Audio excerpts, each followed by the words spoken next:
표를 하나 보여주시면 우리나라 사람들의 감사 표현에 관한 몇 년 전에 설문조사인데 일부는 제가 예전에 한번 보여드린 적이 있는데요. 우리나라 성도들은 하나님께 감사의 기도나 찬양을 얼마큼 드리냐라고 했을 때 자주 드린다라고 응답한 사람이 24% 정도 됩니다. 4명 중에 1명. 반면에 나는 감사의 기도와 찬양을 드리지 않는다. 전혀 별로 드리지 않는다도 24%, 4명 중에 1명이죠. 4명 중에 1명은 자주 감사를 표현하고 4명 중에 1명은 감사는 알지만 감사를 표현하지 않는다는 거죠. 그럼 다음 사진을 보여주시면 내 인생의 최고의 감사는 뭘까? 유언장을 쓴다면 어떤 감사 제목이 있을까라고 했을 때 첫 번째는 당연히 하나님을 믿게 된 겁니다. 내가 하나님 믿게 된 것. 그리고 두 번째가 사랑하는 자녀를 주신 거죠. 그리고 건강, 배우자 만난 것, 부모님, 이렇게 감사의 순서가 있죠. 최고의 감사는요, 결국 하나님, 가족, 이 두 가지이죠. 여러분도 그렇잖아요. 재미있는 건 가족 중에서 부모는 자녀에 대한 감사가 큰데 자녀는 부모에 대한 감사가 조금 순위가 조금 밀립니다. 우리나라 문화를 조금 반영하고 있죠. 여러분 살면서요, 감사를 표현을 해야 되는데 저도 대표적인 사람인데 감사를 표현하는데 우리는 좀 약합니다. 감사를 표현하는 데에도 수동적으로 마지못해 엎드려 절받기처럼 감사를 표현하는 경우가 많죠. 하나님의 은혜를 삶 가운데 체험하고 이 은혜가 고맙다는 것 알면서도 하나님께조차 우리는 감사를 잘 표현하지 않습니다. 성경은 감사는 적극적으로 기꺼이 하나님께 노래든지 기도로 올려드려야 된다고 얘기를 합니다. 감사가 진심으로 표현될 때 그 감사의 진정한 의미가 살아나는 거죠. 이런 의미에서 우리 한번 감사를 표현해 볼까요? 앞뒤 좌우로 한번 인사합시다. 제 옆에 앉아주셔서 감사합니다. 한 번 더 인사하실까요? 너무 예쁘셔서 감사합니다. 교회에서 이런 말을 듣고 위로받아야죠, 우리. 여러분, 한번 집에 가셔서 오늘 그렇게 표현해 볼까요? 저도 한번 해볼 텐데, 남편이나 아내를 보고 저랑 살아주셔서 감사합니다. 자녀들을 보고 내 가족이 되어줘서, 내 손주가 되어줘서 감사합니다 라고 인사하면 좋을 것 같습니다. 데살로니가전서 5장 18절에 보면 성경은 범사에 감사하라라고 권면을 합니다. 그러면 어떻게 우리는 이 범사에 감사하는 마음을 가질 수 있을까요? 이어지는 19절과 22절에서 바울은 세 가지를 지키면 된다라고 얘기를 합니다. 성령을 소멸치 말라, 예언을 멸시하지 말라, 범사에 헤아려 좋은 것은 취하고 악은 모양이라도 버리라. 이 세 가지를 취하면 범사에 감사할 수 있다라고 얘기를 합니다. 성령을 소멸치 말라는 말씀은 성령의 인도하심을 거부하지 말고 계속 성령에 순종해라는 뜻입니다. 예언을 멸시치 말라. 예언은 하나님의 말씀을 의미합니다. 너의 미래에 관해서 하나님의 말씀 중심으로 미래를 설계하라. 어떤 경우에도 하나님이 말씀하신 것을 삶 속에서 먼저 적용시켜라는 뜻이죠. 좋은 것은 취하고 악은 그 모양이라도 취하지 말라. 여기서 악은요, 이단적 가르침입니다. 하나님의 말씀 외에 다른 것을 네 인생의 중심의 가치관으로 삼아서는 안 된다. 말씀과 배치되는 것은 조금 모양이라도 버려야 된다는 뜻이죠. 결국 바울이 말한 이 세 가지는 말씀 중심의 삶을 얘기를 합니다. 하나님 말씀에 순종하는 태도가 인생을 바로 보게 만들고 그 태도의 인생의 관점으로 살아가면 마음속에 진정한 하나님을 향한 감사가 우러나오고 우리는 범사에 감사하는 승리의 신앙생활을 할 수 있다는 말이죠. 사랑하는 여러분, 올 한 해 여러분의 삶을 한번 뒤돌아 보십시오. 하나님께서 우리를 위해 좋은 일들을 행해 주셨습니다. 물론 아프고 슬픈 일도 많았죠. 때로는 사망의 음침한 골짜기 같은 고난이 우리 가운데 있었던 것도 사실입니다. 그러나 우리가 하나님의 자녀답게 말씀을 붙잡고 있었다면 하나님께서 그 고난 중에도 함께 계셨다는 것을 깨닫게 됩니다. 결국 우리는 어떤 상황이든지 함께 하시는 하나님 때문에 감사의 노래를 부를 수 있는 거죠. 여러분, 말씀으로 삶을 바라보면 감사가 보입니다. 여러분의 삶이 말씀 붙잡고 범사에 감사하는 생활이 되시기를 축원드립니다. 이 감사의 생활, 넘치는 생활을 하기 위해서 바울은 세 가지를 권면하는데요. 첫째는요, 항상 기뻐하라이죠. 5장 16절에 항상 기뻐하라, 이 말이 우리에게 때론 부담으로 다가오는 것은 항상이라는 수식어 때문입니다. 여러분, 한두 번 기뻐하는 것은 그렇게 어렵지는 않습니다. 기쁠 때 기뻐하니까요. 하지만 항상 기뻐하는 것은 힘들죠. 그럼 항상 기뻐한다는 것은 무슨 의미일까요? 슬플 때도 웃고 다녀라, 싱글벙글해라, 그런 뜻은 아니라는 것을 우리 알고 있습니다. 항상 기뻐하라, 항상 마음을 즐겁게 하라, 어떤 환경에 네 마음이 끌리지 않도록 하라는 의미이죠. 환경과 상관없이 하나님의 말씀을 믿는다면 너 기뻐할 수 있어야 된다는 뜻입니다. 여러분, 우리는요, 이 세상을 사는 동안 수많은 일을 겪습니다. 우리 스스로가 일으킨 일도 있고 환경에 의한 일들도 많습니다. 하나님은 그런 환경과 사건에 네 마음이 끌리지 않도록 말씀으로 마음을 단단히 하는 것이 기뻐하는 생활이다라고 얘기하죠.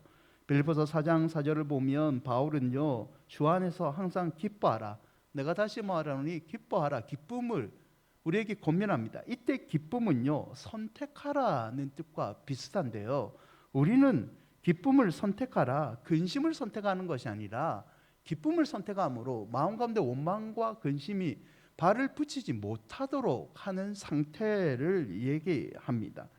여러분, 실망할 수 없는, 밖에 없는 환경이 우리가 살아가는데 필수적으로 우리에게 다가오는 환경이죠. 하지만 그 실망할 수밖에 없는 환경과 함께 변하지 않는 진리가 하나 있는데요, 하나님은 그때에도 저와 여러분과 함께 하십니다. 그래서 빌립보 4장 4절을 다시 보시면 기뻐하는데 바울은 주 안에서 기뻐하라 라고 얘기를 합니다. 하나님 안에 있으면, 하나님 말씀을 끝까지 붙잡고 있는다면 어떤 환경에도 끌려다니지 않고 기뻐할 수 있는 능력이 저와 여러분에게 있다는 말씀이죠. 여러분, 하나님 안에 늘 사시기를 축원드립니다. 하나님 안에 있는다면 결국에는 우리 마음이 기쁨으로 넘치게 될 줄 믿습니다. 두 번째는요, 이 감사가 넘치기 위해서 바울은 쉬지 말고 기도하라 라고 권면하죠. 17절에 쉬지 말고 기도하라, 이 쉬지 말고는 어떤 경우에도 중단 없이 계속 기도하라는 뜻입니다. 이해할 수 없는 극한 상황이 설령 너에게 이를지라도 하나님을 향한 마음의 기도를 닫지 말라라는 뜻이죠. 여러분이 기쁜 일이 와도 기도하는 사람이 되시길 바랍니다. 슬플 때에도 기도하시기를 바랍니다. 누가 어려운 일 당한 것만 봐도 저건 남 일이야, 내 일 아니야, 그렇게 말하지 마시고 기도하시기를 바랍니다. 여러분, 어떤 상황에서 하나님 앞에 모든 것을 아뢰 준비를 하는 것, 마음의 태도를 가지는 게 쉬지 말고 기도하는 자세이죠. 마음이 늘 하나님께 열려져 있고 하나님이 오늘 나에게 어떤 말씀을 하실까 들을 준비가 되어 있는 것, 특히 내 마음의 모든 것까지 숨기지 않고 하나님께 다 아뢰는 것, 그게 쉬지 말고 기도하는 법이고, 그렇게 쉬지 말게 기도하다 보면 내 마음 가운데 슬픔조차도 이겨낼 수 있는 감사가 넘치는 기적을 경험하게 되는 겁니다. 여러분, 우리는 살면서요, 무릎 꿇고 기도할 수 있습니다. 때로는요, 손을 모아 기도하기도 합니다. 때로는 너무 힘들면요, 여러분 누워서도 기도해도 됩니다. 여러분 안 하시나요? 저는 너무 피곤하면 누워서 기도합니다. 누워서 기도하면요, 너무 좋습니다. 기도하다가 주께서 나에게 단잠을 주십니다. 누워서 기도해도 되죠. 운전을 하다가도 기도해도 됩니다. 설거지를 하다가도요 기도할 수 있습니다. 어떤 상황에서도 우리는 기도하는데 중요한 것은 내 마음이 항상 하나님께 열려져 있어야 됩니다.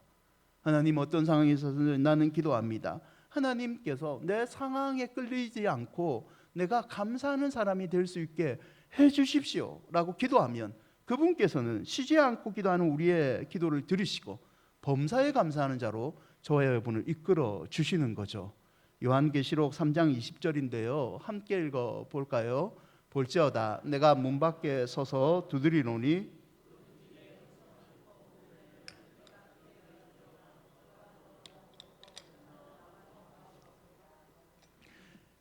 구원의 영접과 비슷한데요. 여러분, 기도라는 것은요 예수님을 우리 마음에 모시는 겁니다. 아멘.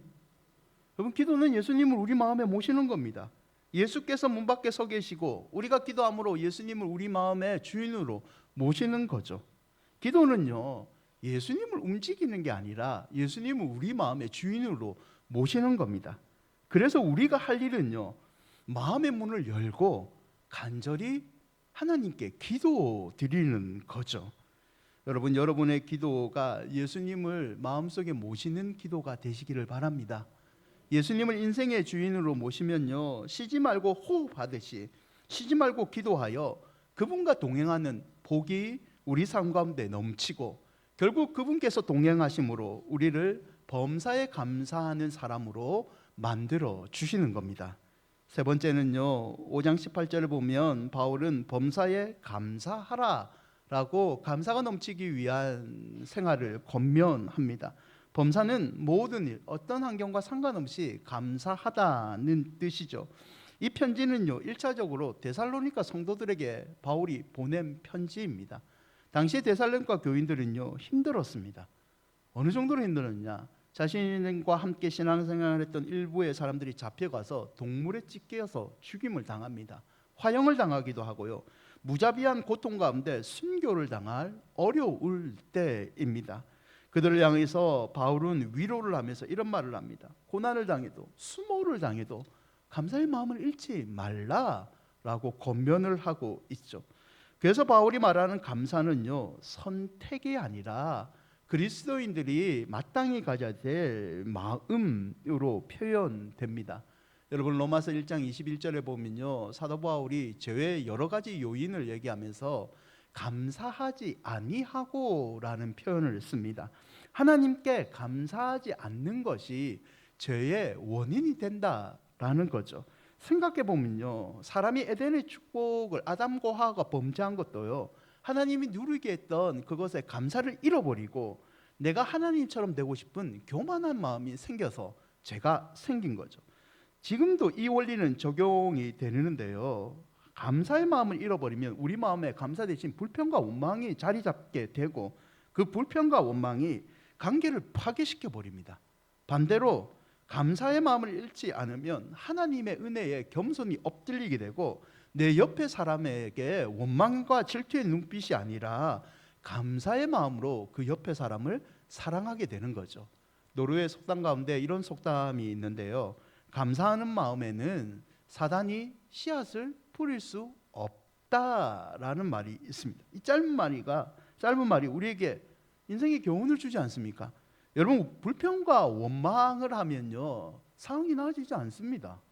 남편에게 맨날 불평과 원망을 하고 자녀들에게 너는 왜 그 모양 그 꼬라지밖에 안 되냐 라고 하면 어떻게 보면 사단이 역사하게 되고요 좀 우리 애가 못날지라도 너 내 아들이 되어줘서 고맙다, 내 부모가 되어주셔서 감사하다 하면요 성령이 역사해서 우리 가정이 평화를 이루게 되는 거죠. 사랑하는 여러분, 한 번, 두 번 감사하지 마시고 성령을 의지하여 매번 감사하시기를 바랍니다. 무슨 일을 만나든지 항상 감사하시기를 바랍니다. 물론 어렵습니다. 기쁜 일에는 감사하기 쉽지만 좀 고난을 만들면 쉽지 않죠. 그래서 바울은요 5장 18절에 보면 범사에 감사를 하는데 그리스도 예수 안에서 감사하라 라고 얘기를 합니다.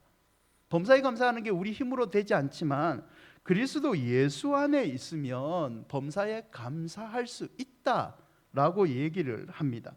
여러분, 저와 여러분은요, 그리스도 예수 안에서 인생이 바뀐 사람들입니다. 가치관이 바뀐 사람들입니다. 그리고 저와 여러분은 그리스도 예수로 말미암아 구원과 천국을 선물로 얻었습니다. 구원과 천국을 얻었는데, 영원한 것을 얻었는데, 이 땅에서 내가 갖고 싶은 걸 조금 못 가졌다 해서 어떻게 불평할 수 있겠습니까? 결국 죽음 위에 우리는 예수 그리스도를 믿음으로 천국에서 영원한 삶을 내 사랑하는 사람들과 살 수 있는데, 우리의 모든 삶이 감사로 넘쳐야 되지 않겠습니까? 로마서 14장 8절에서요, 바울은 이 원리를 깨닫고 우리가 살아도 주를 위하여 살고 죽어도 주를 위하여 죽나니 그러므로 사나 죽으나 우리가 주의 것이로다. 내 삶 가운데 죽음과 같은 고통이 있지만 내가 예수 그리스도 안에 있으면 내 인생은 주님과 더불어 복된 인생이라고 고백하고 있습니다. 여러분, 사실 우리는요, 감사해야 되는 것도 잘 압니다. 감사하면 하나님께서 더 많은 축복 주시는 것도 잘 압니다. 하지만 표현을 잘 못해요. 감사가 잘 나오지 않죠. 사망의 사면이 맡길 때는 더 그렇습니다. 목사님, 아이가 학교에서 왕따를 당했는데 내 애가 이렇게 힘들어하는데 어떻게 하나님께 감사기도 제목을 드립니까? 취업이 되지 않은데 나만 승진하지 못했는데 어떻게 범사에 감사하라고 나에게 설교로 권면할 수 있습니까? 내가 병이 끝난 줄 알고 이제 선생님을 만나면 1년 뒤에 오십시오 라는 긍정적인 말을 들을 줄 알았는데, 그 말 기대하고 갔더만 의사가 나에게 한 말은 병이 전이됐어요. 이 말을 들었는데 어떻게 내가 하나님께 범사에 감사할 수 있겠습니까? 여러분, 그럼에도 불구하고 성경은요, 감사를 하라고 권면합니다. 시편 9편 1절에 보면 다윗이 내가 전심으로 여호와께 감사하며 주의 모든 기이한 일들을 전하리이다. 여러분, 시편에서 다윗이 고백했던 이 말들은요, 그가 죽음과 같은 고통을 겪을 때 하는 말들입니다. 평안한 상태가 아니라 힘들지만 고난이 있지만 주의 기이한 일들을 내가 감사합니다라고 고백을 합니다. 다윗이 이런 감사의 고백을 할 수 있었던 이유는요, 시편 110편 1절을 보면 하나님이 선하기 때문입니다. 여호와께 감사하라, 그는 선하시며 그의 인자하심이 영원함이로다. 하나님의 선하심을 네가 믿는다면 상황이 어려울지라도 결국에는 하나님께서 우리를 선한 길로 이끌어 주실 것을 믿고 상황과 상관없이 계속 감사해라는 거죠. 여러분, 이런 의미에서요, 감사는 믿음입니다. 감사는 그냥 우리 입술의 고백이 아니라 하나님을 향한 믿음이죠. 내 불행이 있을지라도 선하신 하나님께서 결국에는 턱 밑까지 찾아온 죽음조차도 역전시킬 수 있는 것을 나는 믿습니다. 그걸 우리는 감사로 표현하는 거죠. 지금 다 끝났고 사람들은 네 인생 끝났다라고 얘기할지라도 선하신 하나님께서 다시 한번 기회를 나에게 주실 것을 나는 믿습니다를 감사합니다로 표현하는 거죠. 여러분, 하나님은 가장 좋은 길로, 가장 선한 길로 저와 여러분을 이끌어 주실 줄 믿습니다. 이 믿음이 있다면 우리는 고난이 찾아올지라도 의심하지 말고 감사의 노래를 불러야 될 줄 믿습니다. 하박국 3장 17절을 보면요, 하박국은 무화과도 없고 포도나무에 열매 없고 모든 것이 없다라고 표현합니다. 생계 수단입니다. 감람나무 기름이고요, 포도는 음료수입니다. 무화과는 양식입니다. 진짜 아무것도 없는 절망의 상황이죠. 하지만 18절과 19절을 보시면요, 이 아무것도 없는 상황 가운데 하박국은 이런 고백을 하죠. 나는 여호와로 말미암아 즐거워하며 나의 구원의 하나님으로 말미암아 기뻐하리로다. 하나님 때문에 나는 아무것도 없는 것 같지만 감사의 노래를 부를 수 있다는 거죠. 매튜 헨리는요, 하박국이 고난 중에 이렇게 하나님께 감사했던 일을 딱 한 줄로 설명합니다. 모든 것이 다 사라져도 하나님은 사라지지 않기 때문이다. 여러분, 감사는 믿음입니다. 여러분, 잃어버린 것들이 있죠. 너무 아쉽고 후회되죠.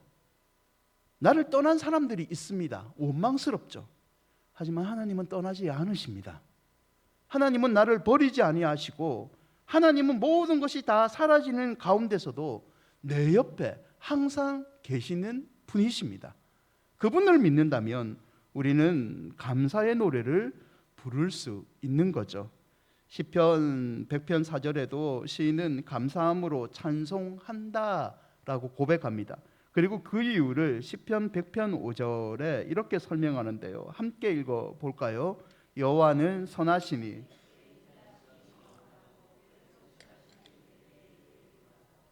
이 신이 고백한 인자와 성실이 영원하신 하나님이 저와 여러분이 믿는 하나님인 줄 믿습니다. 여러분, 하나님의 인자와 성실은요, 한 번으로 끝나지 않습니다. 천국 가는 그날까지 우리에게 베풀어 주시는 은혜라는 것을 잊지 마십시오. 그래서 우리가 하나님께 드릴 것은요, 이 감사를 발견하고 감사의 믿음을 하나님께 올려 드리는 거죠. 사랑하는 여러분, 범사에 감사하는 성도가 되시기를 축원드립니다. 하나님은요, 결코 실수하지 않으십니다. 하나님은 우리에게 나쁜 것을 주기 위해 치밀한 계획을 짜오고 머리를 짜매시는 분이 아니십니다. 하나님은 항상 선하고 완벽한 가운데 우리를 사랑으로 이끌어 주시는 우리의 아버지이십니다. 다니엘 6장 10절을 보면요, 다니엘의 감사의 특징을 한 단어가 표현해 주는데요. 전에 하던 대로. 지금 상황은 다니엘에게 좋지 않은 상황입니다. 적들이 다니엘을 공격하기 위해 계획을 짜고 믿음을 잃어버릴 수 있는 위기죠. 하지만 다니엘은 전에 하던 대로 하나님께 감사를 합니다. 여러분, 감사는요, 어느 날 우연히 만들어지지는 않습니다. 믿음이잖아요. 감사는 체질이 되어야 되고 습관이 되어야 되고 성품이 되어야 됩니다. 그 시작이 어디서부터냐? 큰 문제, 큰 기도 제목이 응답됐다고 감사로 시작하는 것이 아니고요, 작은 일부터 감사는 습관이 되고 체질이 되고 성품이 되어야 됩니다. 하나님, 오늘 예배드리게 해주셔서 감사합니다. 오늘 내 자녀와 이렇게 오붓하게 식사를 하게 해주셔서 감사드립니다. 하나님, 오늘 내가 잘 자고 눈 뜨고 회사에 출근하게 해주신 것 감사합니다. 지하철을 탔는데 사고 나지 않게 해주신 것 감사합니다. 이런 작은 습관과 성품에서 감사는 시작된다는 것을 잊지 마시고 더욱더 하나님께 감사하는 믿음을 보이시는 여러분이 되시기를 축원드립니다.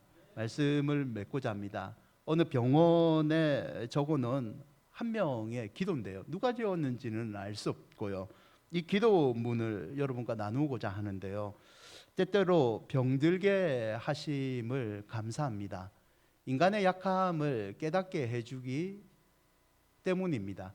고독하고 외로운 것도 감사합니다. 그것은 하나님과 가까워지는 기회가 되기 때문입니다. 일이 계획대로 안 되도록 틀어주신 것도 감사합니다. 그래서 저의 교만이 깨지기 때문입니다. 돈이 떨어지고 사고 싶은 것도 마음대로 못 사게 하신 것도 감사합니다. 눈물 젖은 빵을 먹는 심정을 이해하게 하기 때문입니다. 자식들이 공부를 기대만큼 안 하고 아내가 미워지고 어머니와 형제들이 짐스러워질 때도 감사합니다. 그래서 그들이 저의 우상이 되지 않게 하기 때문입니다. 때로는 허물을 느끼게 하고 때로는 몸이 늙고 아프게 하심도 감사합니다. 그러므로 인하여 영원을 사모하는 마음을 가지기 때문입니다. 불의와 부정이 득세하는 세상에 태어난 것도 감사합니다. 하나님의 의를 사모하기 때문입니다. 제게 잘못하고 저를 비방하는 사람들이 있게 하심도 감사합니다. 그럴수록 더욱 겸손해지고 더욱 노력하기 때문입니다. 오늘 밤 잠 못 이루고 뒤척이게 하신 것도 감사합니다. 그래서 병들고 고통받는 이웃들을 위해 기도할 수 있기 때문입니다. 마지막은 함께 읽어볼까요? 하나님, 그럼에도 불구하고 제게 감사할 수 있는 마음을 주신 것을 더욱 감사합니다. 여러분, 앞으로 여러분이 살아갈 미래를 너무 걱정하지 마십시오. 가장 소중한 아들을 십자가에서 죽게 하시고 부활하신 하나님이 저와 여러분의 미래를 함께 하시고 책임져 주십니다. 데살로니가전서 5장 16절과 18절 항상 기뻐하라 쉬지 말고 기도하라 범사에 감사하라 이것이 그리스도 예수 안에서 너희를 향하신 하나님의 뜻이니라. 하나님 안에서 항상 감사하는 믿음을 보이시기를 주님의 이름으로 간절히 축원드립니다. 우리 찬양하시죠.